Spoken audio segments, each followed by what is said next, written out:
So I remember when I was first getting into running, going out and just running really hard and coming back and just being totally dehydrated, just guzzling water, or waiting until I got really thirsty to take in water. And since then I've learned some things about hydration, about when to take it in and how much to take in. But what's your kind of take on that, Rita, in terms of how much is enough, how much is not enough? Well, it's just like nutrition. You have to be well prepared before you get going, okay?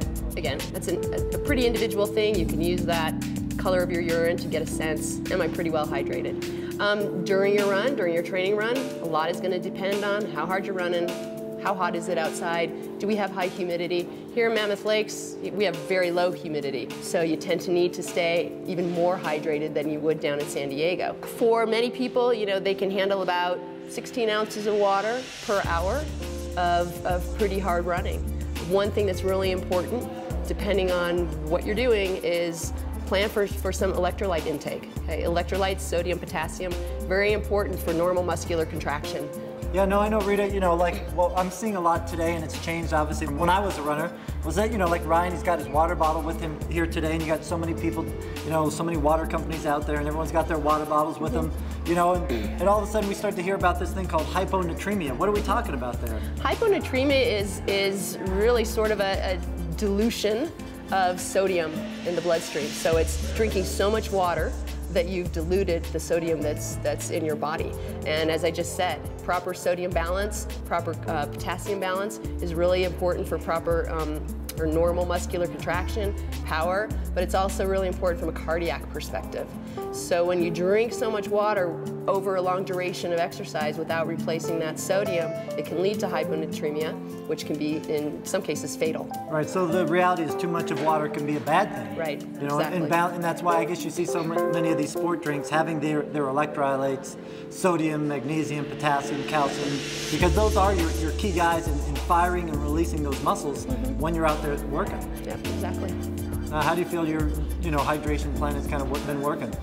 Yeah, it's something that I continue to refine. One of the things that actually has helped a lot in my hydration plan is to take in water before, after, and during my meals as a way to even aid digestion. I love vegetables, and I used to, just have tons of vegetables for lunch and then head out for my afternoon run. My stomach would just be a wreck. I'm like, oh man, I'm such a mess. But then now I've taken water before, after, and during the meal, and it's really helped aid in digestion and made my stomach feel much better for those afternoon runs. Yeah, and Rita, when you're talking about kind of that sodium issue and losing a lot of those salts and electrolytes during running, when Ryan was getting ready for the Beijing Marathon, we were actually trying to adapt, specifically working him out in the really hottest times of the day, and so yeah, his body was thirsty and needed a lot of water, but he kind of came and felt that he was bonking even more, and then we talked, worked with some exercise physiologists, and Ryan actually started adding some salt to his drink.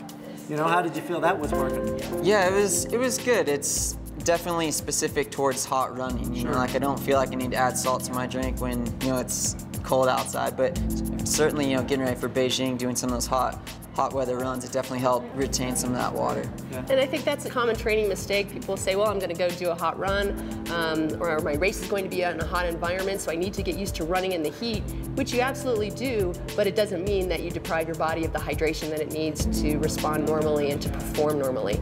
You can be out there running in the heat, but you need to get that hydration in. Right, so hydration plan is going to change seasonally. Yep. You got to probably drink more water in the winter because you're just not naturally thirsty because it's cold out, but when you're back in, and coming into the summer, you got to make sure you're balancing those electrolytes. Absolutely. Excellent. Thanks so much for the information, Rita. Sure.